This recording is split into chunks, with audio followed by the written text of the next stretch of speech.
Mau makan sekarang? Tadi kami sudah sarapan. Tapi kalau ada Rafka di rumah, selalu kuusahakan masak sekalian. Karena bisa kapan saja suamiku ini minta makan. Seperti sekarang. Iya, tapi suapin. Udah gede juga. Masih minta suap. Mumpung belum ada saingan. Kalau sudah punya junior, nanti nggak bisa minta suap. Emang kenapa? Kalau sudah punya bayi, pasti yang sibuk suapin anak kita. Ya enggak lah.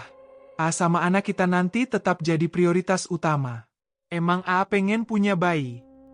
Pengen banget lah. Orang yang sudah menikah pasti pengen punya keturunan. Juga sama. Tapi kenapa? Tanyaku yang melihat wajahnya berubah layu. Sudah beberapa bulan nikah, belum bisa bikin kamu hamil. Apa karena umur atau ada faktor lain? Ya. Suasana hati yang tadi berbunga, mendadak berubah ketika melihatnya seperti menyimpan rasa kecewa. Umur masih muda kok. Laki-laki MAH umur 70 aja masih bisa produksi anak asal si istri masih subur dan sehat. Ayang kan sehat. Sudah pernah hamil. Tapi itu di kampung bapak dulu ada bapak-bapak tua yang nikah sama janda muda. Istrinya itu dulunya dibilang mandul sampai dicerai suaminya tapi pas nikah sama bapak tua itu, ternyata hamil. Jadi jangan cari alasan apapun untuk putus asa. Mungkin belum waktunya saja. Jangan mikir yang aneh-aneh. Ucapku berusaha menghiburnya. Berarti harus lebih giat lagi ya bikinnya. Jadi semangat kalau gini, kalau bisa sih tiap hari, biar maksimal prosesnya. Itu sih maunya aja. Aku mengerling. Aku melangkah menuju dapur. Mau kemana? Katanya tadi lapar. Nanti saja makannya. Sekarang lagi semangat. Mau proses, biar cepat punya dedek bayi. Bisiknya. Dasar. Ada saja alasannya. Tapi mana bisa aku menolak. Saat ini, dialah prioritasku. Senin kembali menyapa. Rutinitas harian Rafka seperti biasa harus berangkat kerja.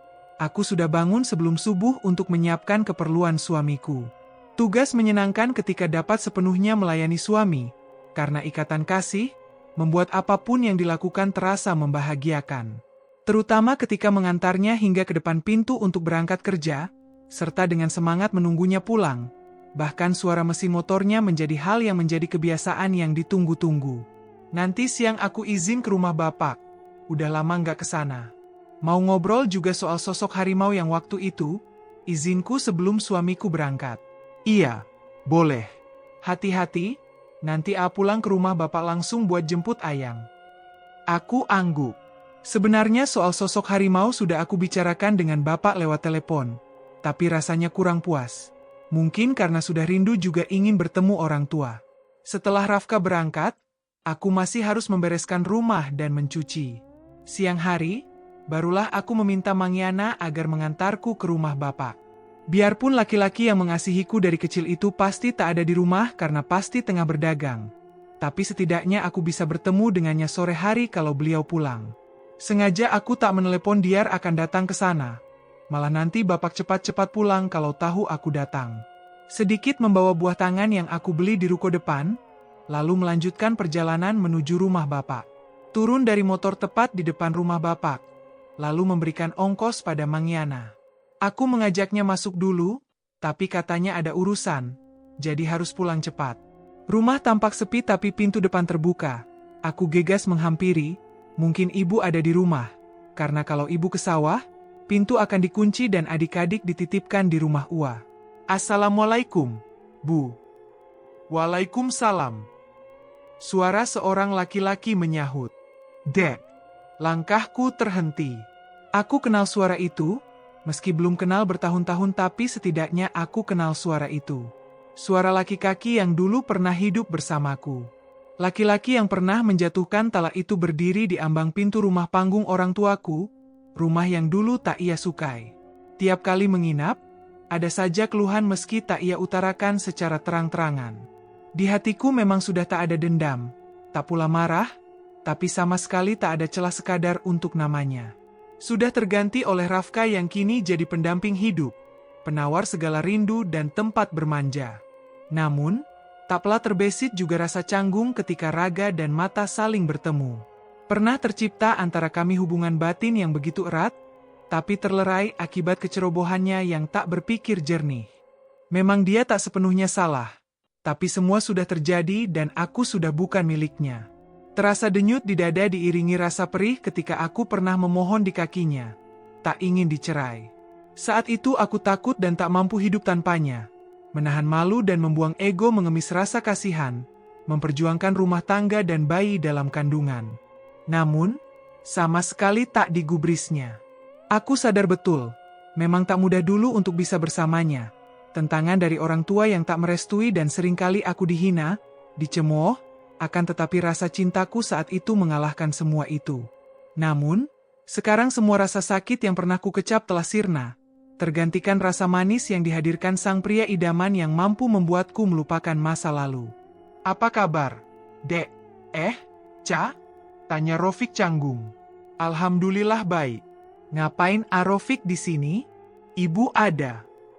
Bahkan untuk bertanya kabarnya saja aku malas. "Ibu ke sawah?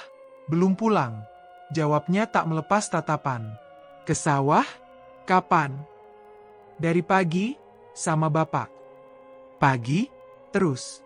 Rofik sejak kapan di sini? Bapak enggak dagang?" Aku memberondongnya dengan pertanyaan. "Dari kemarin, Ca. Diar sama Ehan yang dagang, bapak kurang sehat katanya." "Kurang sehat kok ke sawah, harusnya istirahat, dasar bapak." Gerutuku nyaris tak terdengar. "Kamu bicara apa?" tanya Rofik penasaran. "Enggak, Rofik nginep."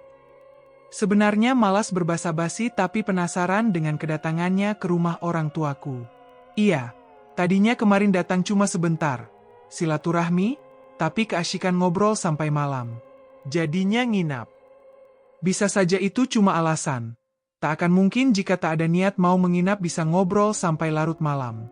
Sebenarnya untuk apa dia menginap di rumah bapakku segala?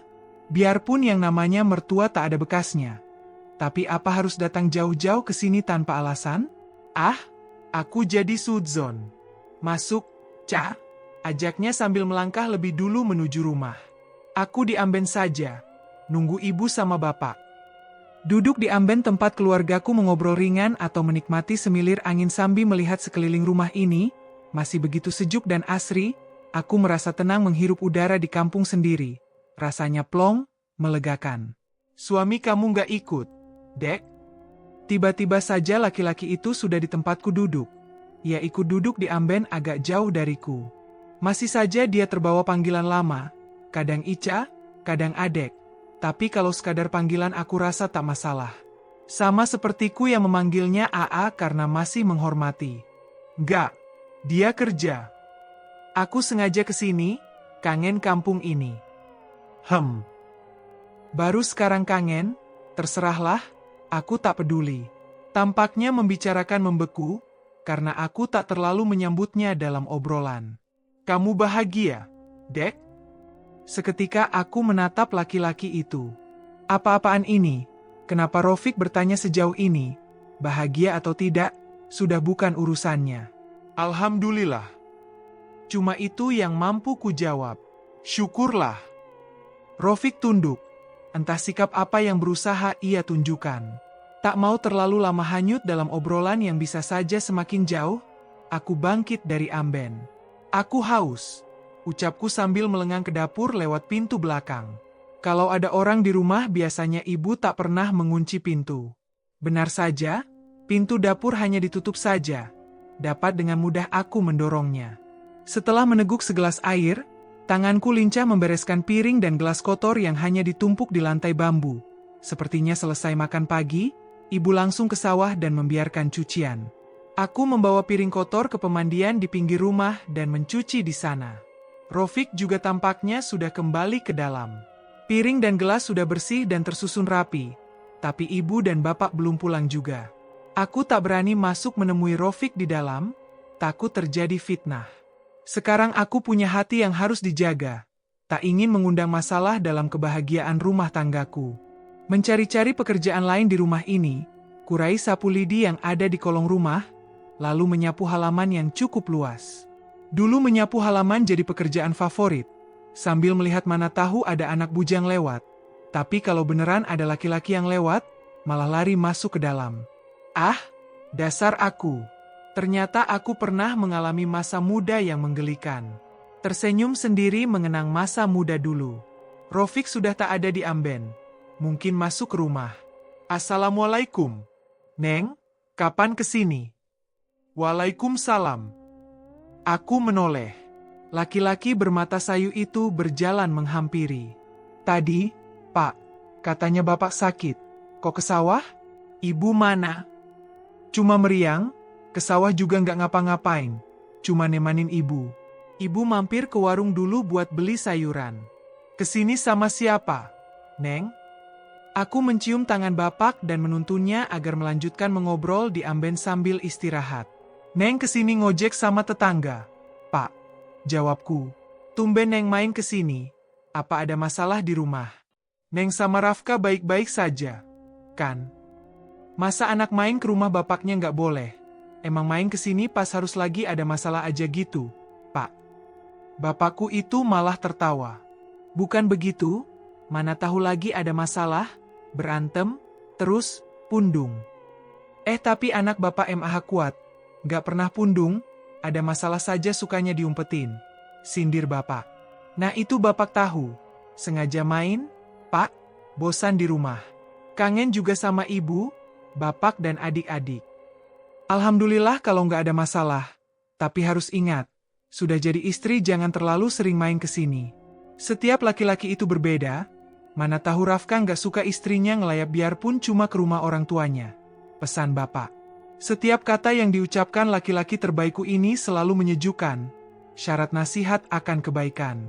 Rafka baik, Pak, malah dia yang selalu minta Neng main ke sini. Daripada di rumah terus katanya, nggak ada teman. Baguslah kalau begitu. Dari dulu aku lebih dekat dan akrab dengan Bapak daripada ibu. Mungkin karena ibu terlalu sibuk mengurus keempat adikku, jadi cuma Bapak tempatku bermanja dan bercerita. Kenapa Bapak nggak telepon ada Arofik? Tanyaku sambil berbisik. Bapak nggak tahu kalau Neng mau datang ke sini. Kalau tahu mau datang, Bapak pasti bilang. Tadinya sengaja nggak ngasih tahu. Biasanya Bapak dagang. Neng mau cerita lagi soal sosok harimau itu, Pak. Tapi kalau ada tamu, nggak enak. Iya nanti saja kalau Rofik sudah pulang, kapan-kapan Bapak main ke rumah Neng. Bisa leluasa cerita. Iya. Susah banget sih Bapak mau pergi ke rumah. Bapak sibuk. Neng, kadang ke sawah, harus dagang juga. Harusnya kalau libur dagang, istirahat di rumah, bukan malah ke sawah. Padahal ada tamu, malah ditinggal. Iya, tadinya ke sawah sebentar. Ternyata kalau sudah di sawah malah keasyikan. Lupa kalau di rumah ada yang nunggu, sahut Bapak sambil terkekeh. Dia ngapain ke sini, Pak?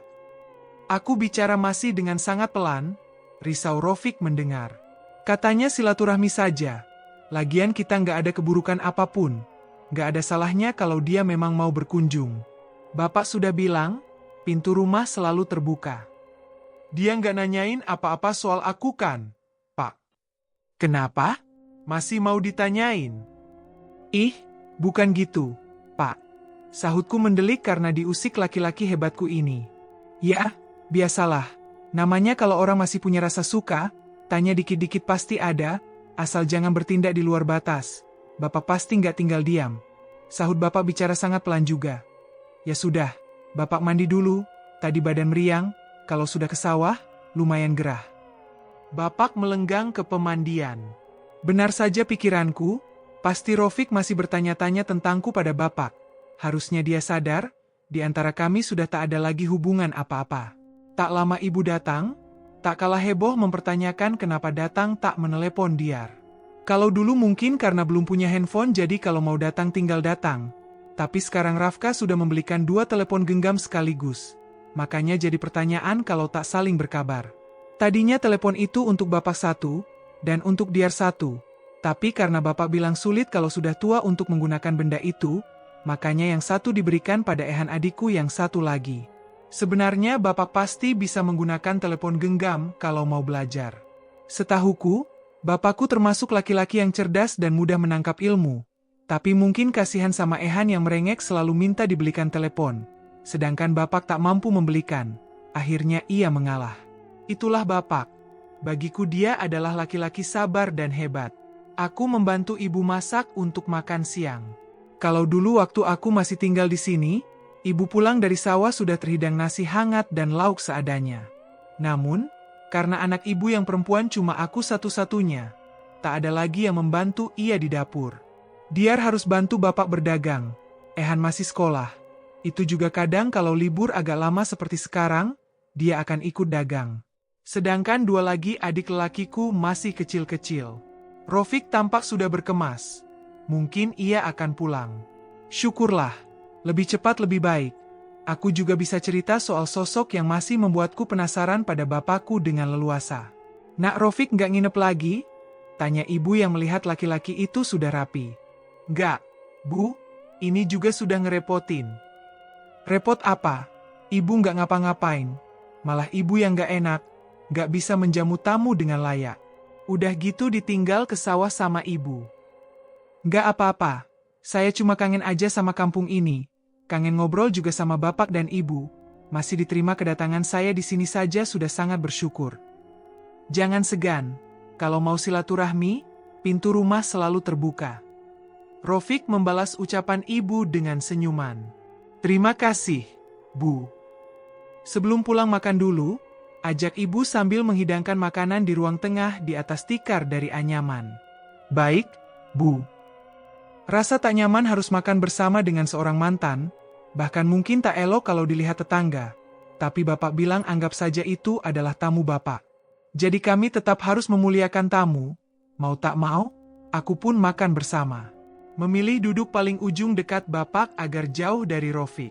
Kami pun makan bersama seadanya. Kenapa, Nak Rofik? Masakannya nggak enak ya? Tanya ibu. Aku dan bapak menatap Rofik yang tengah tertunduk. Lalu laki-laki itu mengangkat wajah dan berbalik menatapku. Iris matanya menunjukkan kilatan.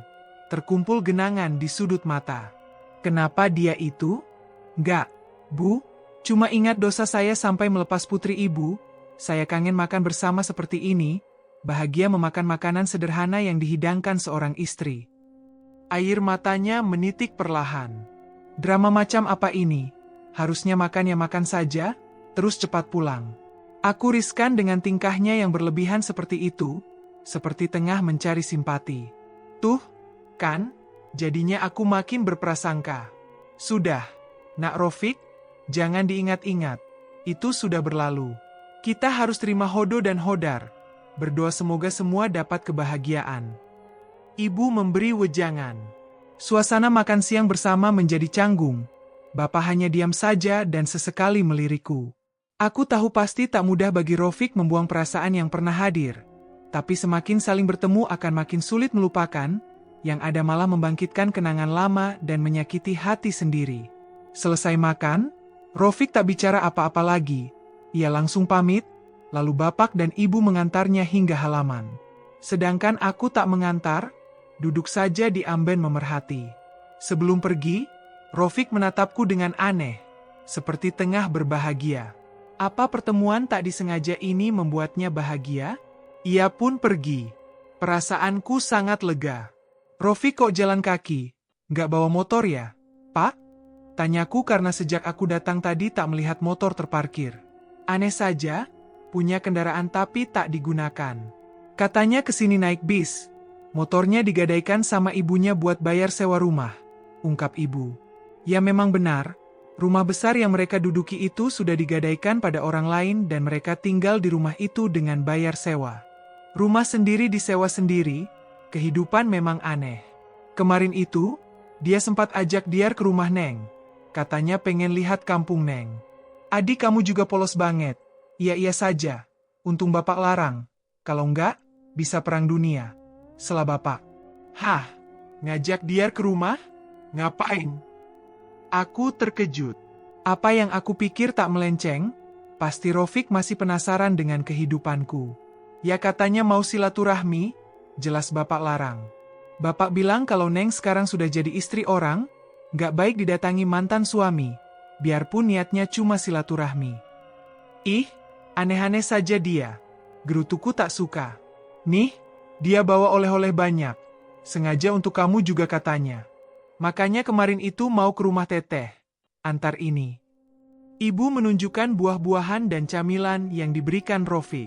Waktu dia kasih buah-buahan ini, dia cerita, wajahnya sedih.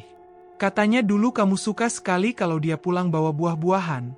Cetus ibu menceritakan kembali cerita Rofik. Itu dulu, Bu, masa lalu.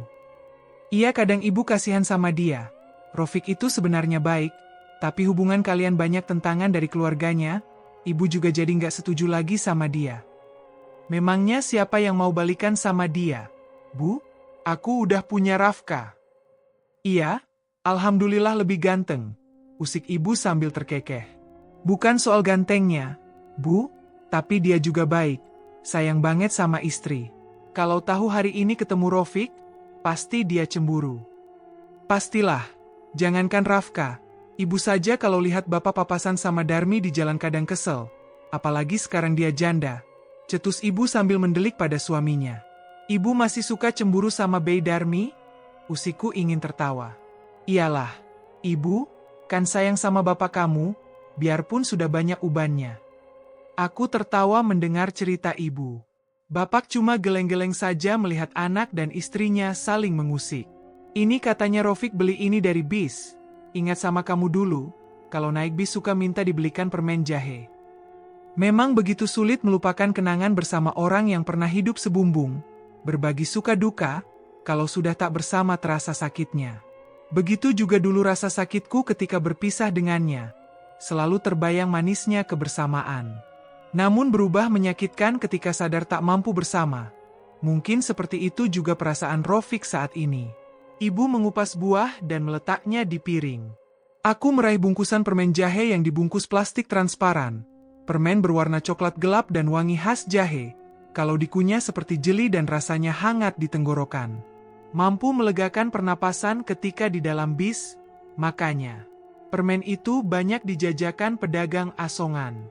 Kalau sengaja cari permen ini di warung-warung, mungkin sudah tak ada. Aku ambil permennya ya, Bu, buah sama makanan lain, buat di sini saja. Kalau mau bawa buahnya juga nggak apa Neng, banyak kok. Kata bapak. Gak usah, Pak, aku makan di sini saja. Sahutku sambil meraih buah yang ibu kupaskan untuk kami. Kami meneruskan bercengkerama sambil aku menikmati hangatnya permen jahe.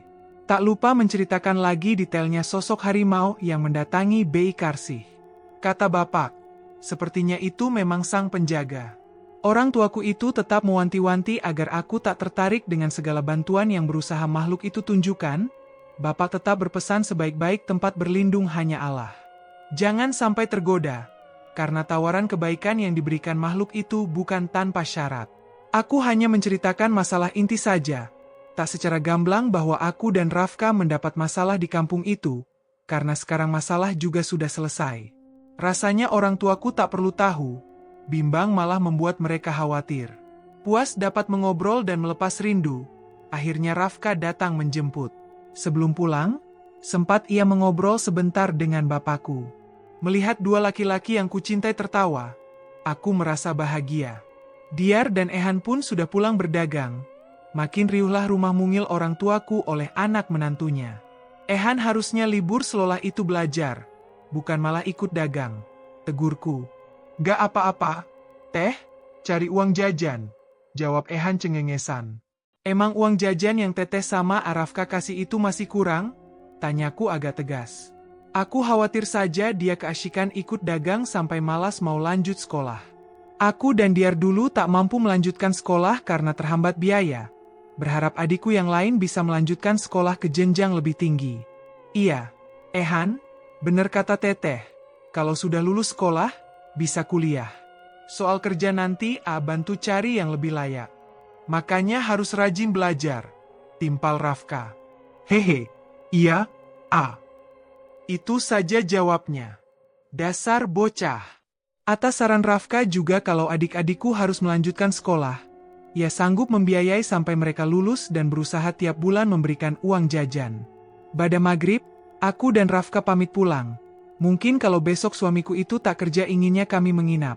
Tapi ya itu, Rafka harus mencari nafkah untuk masa depan kami, tak bisa sesuka hati nginap di rumah ini. Kami sampai di rumah dengan keadaan rumah yang masih gelap dan tirai jendela pun masih terbuka. Aku turun dari motor untuk membuka pintu pagar, tapi terkejut saat melihat di depan teras ada seseorang yang tengah duduk di kursi teras rumahku. Dari sorotan cahaya lampu motor, dapat kulihat yang berada di depan rumah adalah seorang perempuan. Dia yang kami temui di jalan waktu itu, dan ini untuk ketiga kalinya kami bertemu. Tapi untuk apa dia datang ke sini? Perasaanku tak nyaman. Rafka memarkirkan motornya di depan teras, lalu membuka helm dan menatapku. Pasti sama bertanya-tanya tentang kedatangan tamu yang tak diundang di rumah kami saat ini. Kami terheran mengapa perempuan itu masuk ke teras rumah dan apa maksud dari kedatangannya. Pintu pagar rumah memang tak pernah digembok, hanya dikunci yang dikaitkan saja. Perempuan itu berdiri menyambut kedatangan kami, mengukir seulas senyum yang membuat wajahnya semakin cantik. Apalagi penampilannya menonjol sana-sini, ditambah suaranya yang khas dan sedikit manja saat bicara, laki-laki mana yang tak akan tertarik? Maaf, ada keperluan apa ya? Tanya Rafka yang baru turun dari motor dengan lampunya yang masih menyala sebagai penerangan. Saya ada urusan sebentar, ingin menanyakan sesuatu soal almarhum suami saya, jawab perempuan itu ramah. Aku masuk lebih dulu, untuk menyalakan semua lampu dan menutup gorden yang masih terbuka saat aku tinggal ke rumah bapak. Kemudian kembali keluar untuk menemani Rafka. Ada urusan apa? Tanyaku sambil menggandeng tangan Rafka. Boleh kita mengobrolnya sambil duduk? Pintanya. Kami pun duduk bertiga di kursi teras. Tak ada basa-basi dariku dengan kata ramah, bahkan aku tak berniat untuk sekadar membuatkannya minuman. Jika aku dianggap kejam, maka perempuan ini lebih kejam. Di luar terlihat manis, tapi di dalam begitu busuk hingga menyebabkan rumah tangga orang porak-poranda. Tak ada yang salah jika sikapku ketus, hanya demi jaga-jaga. Maaf kalau saya lancang masuk tanpa izin. Tadi pagi saya ke rumah Bu RT untuk ambil berkas punya suami. Saya nggak tinggal di kampung ini lagi, makanya nggak tahu kabar tentang penyebab kematian suami saya yang simpang siur. Perempuan itu berhenti sejenak. Pandangannya intens pada Rafka. Sementara suamiku mendengarkan dengan pandangan mengarah ke atas meja tanpa menatap wanita itu. Tangan kami saling berpegangan. Terus, kenapa kesini? Apa Bu RT nggak menjelaskan? Tanyaku. Itu yang membuat saya datang ke sini. Waktu itu katanya suami saya meninggal karena kecelakaan kerja di bangunan milik kalian, tapi kata Bu RT dia meninggal gara-gara diracun istri pertamanya. Makanya saya datang ke sini ingin kejelasan. Karena pemilik rumah tempat suami saya kerjalah yang dari awal paling tahu dan bertanggung jawab. Saya tanya sama warga rumah pemilik kontrakan, salah satu warga menuntun saya ke sini, tapi ternyata nggak ada orang. Makanya saya tunggu, ternyata kita udah pernah ketemu di jalan. Jadi pemilik rumah ini adalah kalian dan kita pernah beberapa kali ketemu. Perempuan bernama Kenanga itu tampak ingin terlihat akrab. Iya, kami pemilik rumah kontrakan tempat Mang Kasim kerja. Tutur Rafka. Pasti kalian warga baru kan? Soalnya kita jarang ketemu waktu saya masih di kampung ini, ucapnya lagi. Saya rasa sekarang semua sudah selesai. Nggak ada yang perlu dibicarakan lagi dan kematian Mang Kasim sudah bukan urusan kam, tutur Rafka menegaskan. Tanpa menghiraukan perkataannya yang basa-basi. Lampu teras yang menerangi ini cukup terang, dengan jelas dapat dilihat bibir wanita itu seperti bergerak-gerak tanpa suara. Pikiran buruku mulai merambah lebih jauh. Berpikir bahwa ia tengah menabur kejahatan untuk keluarga kami. Rafka menatap perempuan itu agak lama, tak berkedip, tapi bibir Rafka juga bergerak-gerak tanpa suara seperti tengah melafalkan sesuatu. Entah apa. Tadinya saya cuma ingin kejelasan. Ternyata nggak ada yang bisa bantu saya. Anehnya bicara seperti itu malah sambil tersenyum. Harusnya raut wajah perempuan itu kecewa. Kalau gitu, saya pulang dulu. Perempuan itu bangkit dan hendak melangkah. Duduklah dulu, biar istri saya buatkan minum, cetus Rafka tiba-tiba. Mataku membulat besar, tak percaya mendengar ucapan Rafka, bukannya biarkan perempuan itu pulang, kenapa malah mengajaknya minum? Yang, bikin dulu minum, pinta Rafka seraya menoleh padaku. Dadaku rasanya panas. Kenapa sikap Rafka berubah dengan cepat? Harusnya biarkan saja perempuan itu pergi. Apa karena perempuan itu yang membuat Rafka seperti itu? Dengan perasaan marah dan gelisah, aku membuat minuman, kemudian membawanya keluar dan meletakkannya di depan perempuan itu dengan kasar. Perempuan itu sama sekali tak tersinggung. Ia malah tersenyum semakin lebar dan berterima kasih tanpa melepas tatapannya dari Rafka. Ada apa dengan sikap Rafka? Bukannya dia sudah aku beritahu untuk hati-hati. Ini malah bersikap ramah pada musuh yang sudah jelas dan nyata. Apa boleh lain kali saya datang ke sini lagi untuk bertanya soal kematian suami saya? Tanyanya semakin berani. Ia menyibak rambut. Anehnya dari sibakan rambut itu tercium bau wangi yang membuatku seakan melayang. Sangat wangi. Saya memberi minum, karena kamu adalah tamu, tapi saya nggak mikir untuk menerima pertemuan lain. Jadi saya harap ini yang terakhir.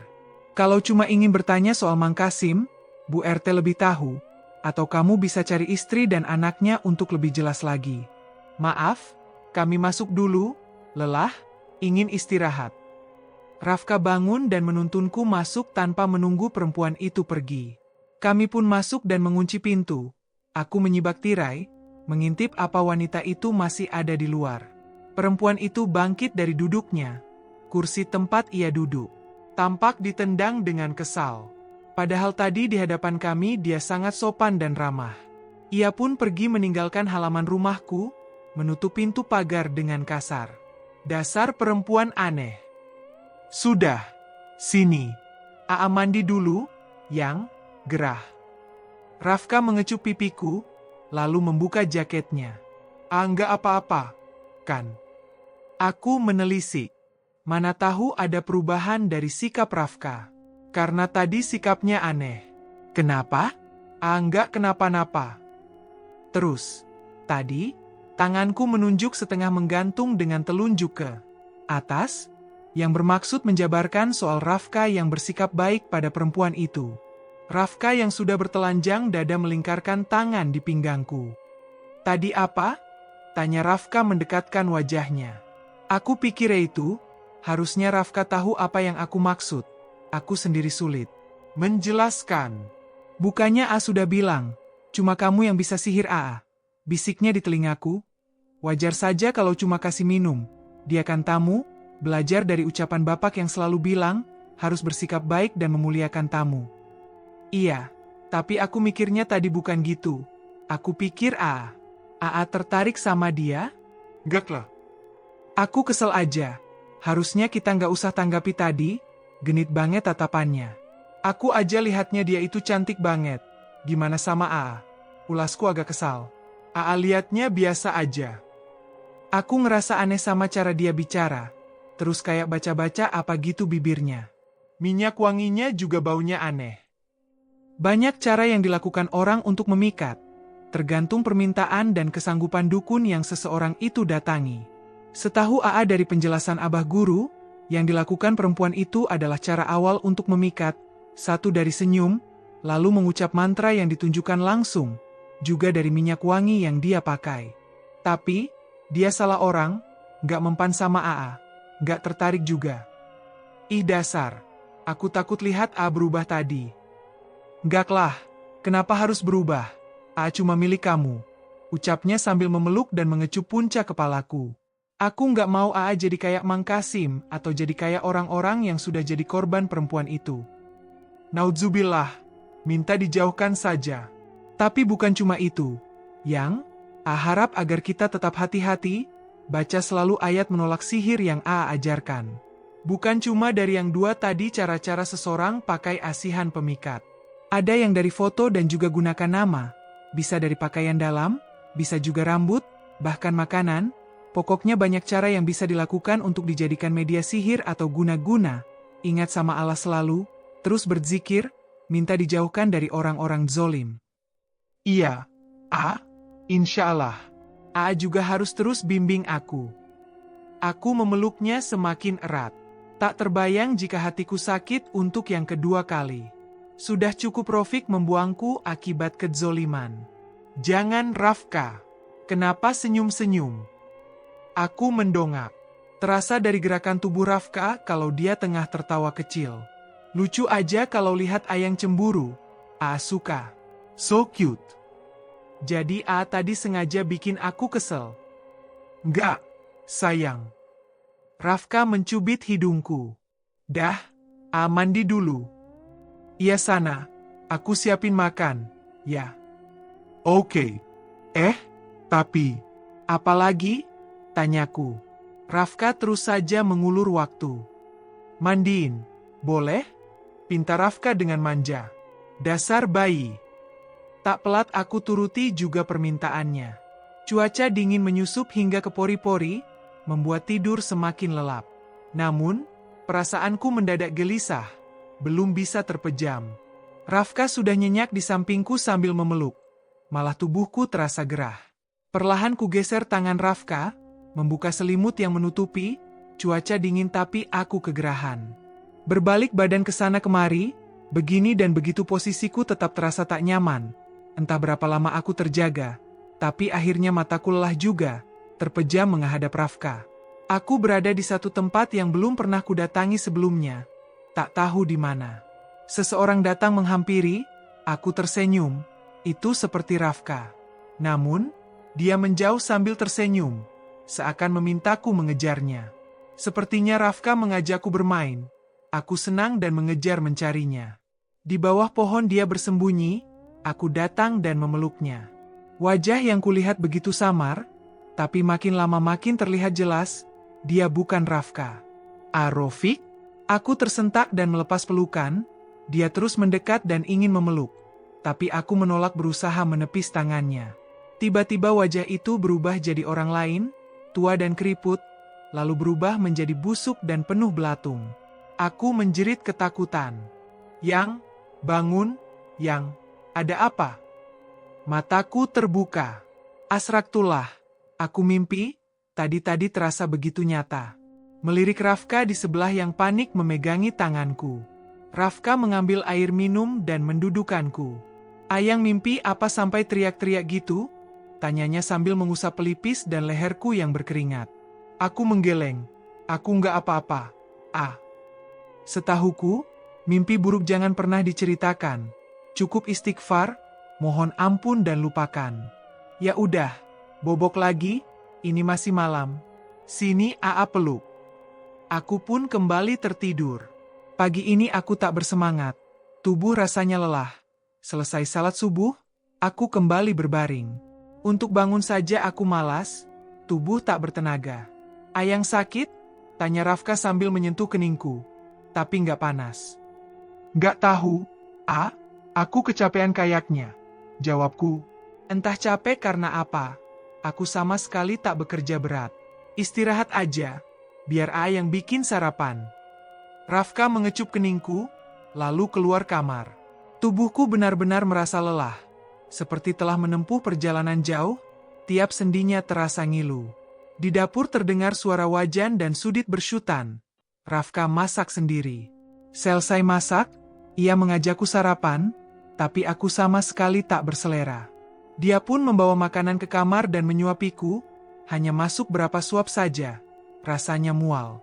Kita ke dokter ya. Khawatir ninggalin Ayang sendiri kalau kayak gini. Aku nggak apa-apa. Kerja aja. Nanti aku telepon Diar. Minta ibu datang ke sini. Kalau nanti Diar keburu berangkat dagang, sekarang aja, biar telepon. Nggak usah. Tolakku lemah. Nggak bisa libur. Tapi nggak mungkin ninggalin Ayang sendiri kayak gini. Mau ke rumah ibu? Antar. Untuk menghilangkan rasa khawatir suamiku, aku setuju ke rumah ibu lagi. Kalau beliau yang kesini, pasti repot harus meninggalkan pekerjaan rumah. Rafka menyiapkan keperluanku dan juga menyiapkan keperluannya sendiri untuk berangkat kerja. Sebelum kerja dia lebih dulu mengantarku. Jangan lupa makan, ya? Kalau belum mendingan juga. Nanti kalau pulang kita periksa, ucap Rafka ketika sampai di rumah ibu. Aku angguk sambil menutup hidung. Tak biasa mesin motor terasa bau menyengat, membuat ingin muntah. Ayang mual. Nggak apa-apa, berangkat aja. Sudah siang. Loh, Teh, pagi-pagi sudah ada di sini? Kenapa? Pasti ibu heran. Kemarin kami baru pulang dari sini dan pagi ini sudah berada lagi di sini. Ini, Bu, Ica kayaknya kurang enak badan. Aku nggak tega ninggalin sendiri di rumah, makanya diajak ke sini. Kata ibu juga apa? Kemarin itu nginap aja. Tutur ibu padaku, lalu melihat Rafka. Gak apa-apa nak Rafka. Si Neng di sini saja. Iya, Bu, maaf ngerepotin. Repot apa? Si Neng, kan anak ibu. Iya, Bu, terima kasih. Rafka kembali memandangku. Berangkat. Yang, ingat harus makan. Kalau sakitnya lanjut, telpon A. Suamiku ini terlihat begitu khawatir. Aku angguk perlahan. Bu, aku berangkat dulu. Rafka meminta tangan ibu dan menciumnya. Lalu beralih padaku, memeluk dan mencium kening. Aku berdiri di halaman mengantar keberangkatan suamiku. Ibu mengajakku masuk, di luar masih dingin. Angin pagi terasa kencang menyapa. Sakit apa, Teh? Tanya ibu. Gak tahu, Bu, kemarin baik-baik aja, dari tadi malam badan gak enak, keringetan mulu, terus mual, pengen muntah. Jangan-jangan Teteh MA lagi ngisi, nanti periksa sama Rafka, orang hamil kan biasanya gitu, lelah letih, gak nafsu makan. Hamil? Tapi belum lama kok gejalanya. Masa hamil? Iya, kan tanda orang hamil seperti itu, tukas ibu memperjelas. Apa iya? Waktu hamil pertama juga memang seperti ini, sering mual dan sakit kepala. Aku tersenyum mendengar ucapan ibu, semoga saja yang apa yang dikatakan ibu benar. Rafka pasti senang mendengar akan jadi ayah, tapi aku harus memastikan dulu sebelum menyangka kalau ini tanda kehamilan. Bersambung.